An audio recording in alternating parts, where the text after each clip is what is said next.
तीन दिवसीय बिहार डाक टिकटों की प्रदर्शनी पटना में आयोजित की गई, जिसमें डाक विभाग की विरासत को लोगों के सामने रखा गया है और यहाँ कई कार्यक्रमों का आयोजन किया गया। बिहार के युवाओं को पोस्ट ऑफिस विभाग से जोड़ने का प्रयास किया गया है। ये तो बिहार डाक टिकट प्रदर्शनी में कई कार्यक्रम आयोजित किए गए हैं और इसके पुरस्कार वितरण समारोह जो कार्यक्रम में शामिल हुए थे, उसकी एक झलकियां आपको दिखाते हैं कि किस तरह से कार्यक्रम प्रदर्शित किए गए थे। तो कार्यक्रमों के बाद अब बारी आती है कार्यक्रमों में बेहतर प्रदर्शन करने वालों को पुरस्कृत करने की, और वो पुरस्कृत करने के लिए आयोजित कार्यक्रम के मुख्य अतिथि राजस्व एवं भूमि सुधार विभाग के मंत्री डॉक्टर दिलीप जायसवाल रहे और उन्होंने कार्यक्रम में बेहतर प्रदर्शन करने वालों को पुरस्कृत भी किया है। तो उसकी भी एक झलक आपको दिखाते हैं। किस उद्देश्य के साथ हुई? एक्चुअली ये प्रदर्शनी का मुख्य उद्देश्य था कि लोगों के बीच, यहाँ के बच्चों और बिहार की आम जनता के बीच डाक टिकटों की क्या समाज में भूमिका है, उस भूमिका को और जो बिहार का गौरव है डाक टिकटों के माध्यम से, और बिहार की अतीत और उसकी विरासत को हम दुनिया के सामने और बिहार की जनता के सामने लाना चाहते थे। और साथ ही साथ जो इसका मुख्य उद्देश्य कहा जाए, दो थीम पर हमारे चीफ पोस्ट मास्टर जनरल ने इस प्रदर्शनी को प्रोजेक्ट किया। एक पहला नारी सशक्तिकरण, नारी शक्ति को नमन करते हुए मेरा प्रदर्शनी था, और दूसरा जो एक एजुकेशनल संदेश था कि आज की युवा पीढ़ी को हम लोग मोबाइल और इलेक्ट्रॉनिक दुनिया से दूर हटाकर चाह रहे हैं कि एक अपने अंदर शौक डाक टिकटों के माध्यम से जाहिर करें और अपने ज्ञान वर्धन करें। मुख्य उद्देश्य यही दो हम लोग को लेके चले थे। सर, विरासत तो ठीक है, भविष्य कहाँ देख रहे हैं? पोस्ट ऑफिस अब लगता है कोई हिस्टोरिकल प्लेस न बनकर रह जाए, उसके लिए क्या प्रयास हो रहे हैं? नहीं, ये आप कहना आपका ये बात सही है कि लोगों की व्यक्तिगत चिट्ठियां कुछ कम हुई हैं, बट आज ऑफिशियल चिट्ठियां हमें बहुत ज़्यादा हमने पाया है। और मैं आपको चैलेंज इस आपके चैनल के माध्यम से करना चाहता हूं कि हर व्यक्ति की आम जिंदगी की कौन सी आप कोई 10 लिस्ट बताओ जो पोस्ट ऑफिस में नहीं होता है। चाहे वो आधार बनाना हो, चाहे वो पासपोर्ट बनाना हो, चाहे वो पैसे जमा करना हो, स्कूल फी जमा करना हो, बिजली बिल जमा करना, एवरीथिंग। अगर आप सुबह से लेकर शाम तक अपने लाइफ में 10 कार्यक्रम का लिस्ट बनाते हो, 10 कामों का लिस्ट बनाते हो, जिसमें ऑलमोस्ट सारे काम पोस्ट ऑफिस में होते हैं, तो हमारी प्रासंगिकता अभी ख़त्म नहीं हुई है, और बल्कि हम मजबूती से डिजिटल जमाने को साथ लेते हुए, डिजिटल को समावेश करते हुए आगे आ रहे हैं। मैं आपके चैनल को बहुत बहुत धन्यवाद देना चाहता हूं। जिस तरह आपने पूरे 3 दिवसीय कार्यक्रम को कवरेज किया है, रियली वो पोस्टल डिपार्टमेंट आपके चैनल को आभार व्यक्त करता है। साथ ही साथ पटना के, बिहार के सारे प्रिंट मीडिया और इलेक्ट्रॉनिक मीडिया का भी बहुत बहुत आभार व्यक्त करता है कि जो हम लोगों का उद्देश्य था, उस उद्देश्य को इस मुकाम तक लाने में देश की जो चौथी स्तंभ है मीडिया, उसका बहुत बड़ा योगदान रहा। बहुत बहुत आभार। चलिए, तो इस प्रदर्शनी में कुछ कलाकार आए हैं जो अपनी कला का प्रदर्शन करने के बाद अब इस प्रदर्शनी को निहार रहे हैं, तो हम इनसे जानते हैं कहाँ से आई हैं आप? SJC जेठली। आपने प्रदर्शन किया, कैसा रहा आपका कार्यक्रम? बहुत अच्छा था। और अब आप प्रदर्शनी देख रहे हैं, ये कैसा है? ये भी बहुत अच्छा है। हम एंशिएंट स्टैम्प्स के बारे में समझ पाते हैं कि कैसा था। आपको याद है आपने कभी चिट्ठी लिखी हो या स्टैम्प की जरूरत पड़ी हो? वैसे हमने कभी चिट्ठी लिखी नहीं है, क्योंकि अभी ईमेल्स एंड ऑल से हम लोग करते हैं, यूज़ करता चलता। तो लगता है एक बार तो कोशिश करनी चाहिए। हाँ, लगता तो है।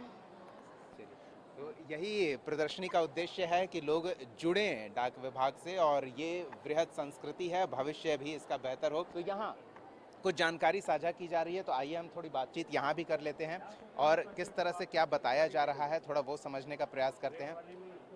थोड़ा सा सर, हम जानना चाहते हैं ये जो प्रदर्शनी है कितना महत्वपूर्ण है, और हमने कई बच्चों से भी बात की, वो कहा ना हमने कभी स्टैम्प खरीदा है ना कभी चिट्ठी लिखी है, तो वो इसे कुछ नया देख रहे हैं जबकि हम पुरानी चीज़ें प्रदर्शित कर रहे हैं। किस तरह से इसे देखें? देखिए, ऐसा है कि यदि मैं सीधी बात कहूँ तो आज के मोबाइल के युग में बच्चे लिखना भूल रहे हैं। जो है उनको AI से मोबाइल पर टाइप करते सब छपा हुआ मिल जाता है। लेकिन इसकी इम्पोर्टेंस इतनी है, ये ज्ञान का भंडार है और इसमें यदि बच्चों को हम अपनी विरासत नहीं बताएंगे तो उन्हें कैसे पता चलेगा। इसलिए इसकी महत्ता तो इतनी है कि आज 2000 वर्ष से ये चल रहा है। पहले भी पत्र लिखते थे तो लोग मेघ को भी संदेश का एक जरिया बनाते थे और ये हमें बताता है कि हमारे पूर्वज कैसे अपना जो है संदेश का आदान प्रदान करते थे, लोगों से मिलना जुलना करते थे। वो सब इस पत्र के माध्यम से अपनी पीड़ा लिखते थे, उसमें अपना प्यार लिखते थे, सब उसमें होता था। इसमें जो भावनाएं होती थी वो आज आप जो एआई की बात कर रहे हैं, डिजिटल संचार की बात कर रहे हैं, उसमें वो भावनात्मक पहलू नहीं है। बिल्कुल नहीं है साहब। वो तो आप अभी लिखेंगे, जहां आपने दूसरा मैसेज उसमें टाइप किया वो पुराना भूल गए, खत्म हो गया वो। ये तो आपके पास हमेशा आपके साथ मौजूद है। लोग बक्से में सहेज के रखते थे चिट्ठी पत्री। बिल्कुल, तभी तो आज ये जनता के सामने, लोगों के सामने आ रहा है। हम तो उस समय नहीं थे, हमने तो किसी के बक्से से निकला तभी हमें मिला वो। तो इससे बड़ा हमें अपने उस इतिहास की जानकारी और कहाँ से मिल रही है, उस जमाने का रहन सहन क्या था, ये सब इससे मिलता है। तो इसकी महत्ता तो कहीं बहुत ज़्यादा है।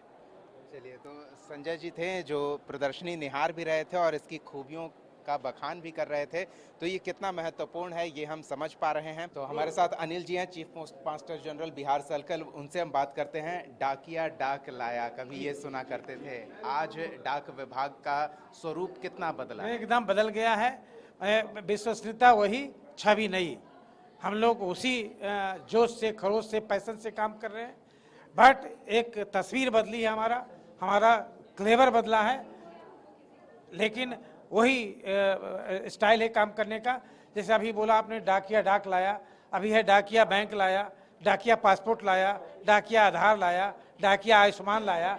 डाकिया 200 तरह की सर्विस दे रहा है। माने हम लोग पहले थे, डाकघर चिट्ठी बांटने के लिए प्रसिद्ध था, अब हम लोग सर्विस बांटने के लिए प्रसिद्ध हो रहे हैं धीरे धीरे। तो ये स्वरूप बदला है, डिजिटल फुल्ली हुए हैं। हमारा एक भी डाकघर पूरे देश में नहीं है जो कि ऑफलाइन है, सारा का सारा ऑनलाइन है। पूरे वर्ल्ड में सीबीएस पर सबसे बड़ा ऑर्गेनाइजेशन इंडिया पोस्ट है, जिसमें 1,66,000 डाकघर कोर बैंकिंग सोल्यूशन पर है। इसलिए एकदम बदला हुआ डाकघर है। कल के डाकघर से इसको कंपेयर करेंगे तो लगेगा कि हम क्या कर रहे हैं। लेकिन कंपेयर करना तो बनता है। कभी संचार का ये माध्यम शब्दों के साथ भावनाओं को प्रेषित करता था, आज वो कहीं कमी नहीं है। देखिए, भावना में अगर समाज में कमी आएगी तो एक अलग बात है, लेकिन पत्र का रूप स्वरूप, पत्र का इफेक्टिवनेस, पत्र लिख के जो आप संबंध स्थापित कर सकते हैं, भावनाओं का आदान प्रदान जो कर सकते हैं। मैं तो कई बार कहता हूं कि अगर कभी संबंधों में की गर्माहट में कमी आए तो एक पत्र लिखें। जैसे आप एलोपैथी, होम्योपैथी होता है, मैं कहता हूं कि पत्र लिख करके संबंधों को सुधार सकते हैं, इसको लेटरोपैथी कहें। तो ये पत्र का जो हस्तलिखित पत्र का जो वैल्यू है वो तो यूनिक है, वो कभी चेंज नहीं होने वाला है। अब हम ही लोग अगर बहुत बिजी हो गए हैं, भावनाओं को, संबंधों को ठीक से नहीं गढ़ पा रहे हैं, नहीं समझ पा रहे हैं, उसको आगे नहीं बढ़ा पा रहे हैं, तो हमारी कमी हो सकती है। लेकिन ये जो पत्र है, पत्र वही है। तो इस प्रदर्शनी से उस कमी को दूर करने का कितना प्रयास रहा? लोग आए, जुड़े। लेटर राइटिंग कॉम्पिटिशन हम लोग ने किया, स्टाम्प डिजाइन कॉम्पिटिशन किया, जिसमें करीब 8-10 हज़ार बच्चे भाग लिए हैं। तो हम लोग हर तरह का लेटर राइटिंग कॉम्पिटिशन करवाते हैं, राष्ट्रीय स्तर पर, राज्य स्तर पर, लोकल स्तर पर, स्कूल के स्तर पर, अंतर्राष्ट्रीय स्तर पर। तो ये हम लोग कर रहे हैं, हम लोग इसको करते हैं। लेकिन यह मूलतः एक सामाजिक है। मैं तो सबको यही एक संदेश देना चाहूँगा कि अपनों को अपनी बात कहें, एक पत्र लिखें, क्योंकि चिट्ठी जोड़े दिल के तार। बहुत बहुत धन्यवाद। तो चिट्ठी जोड़े दिल के तार, हम उम्मीद करते हैं कि आप भी अपने करीबियों के साथ ये तार जोड़ें। एक तार लिखें, पोस्ट ऑफिस में डालें और पोस्ट ऑफिस से वो तार आपके करीबी तक पहुंचेगा। आपके दिल की बात शब्दों के साथ, भावनाओं के माध्यम से उन तक पहुंचेगी। बहुत बहुत धन्यवाद हमारे साथ जुड़ने के लिए। सहयोगी फिरोज के साथ दीपक शर्मा, कशिश न्यूज़, पटना।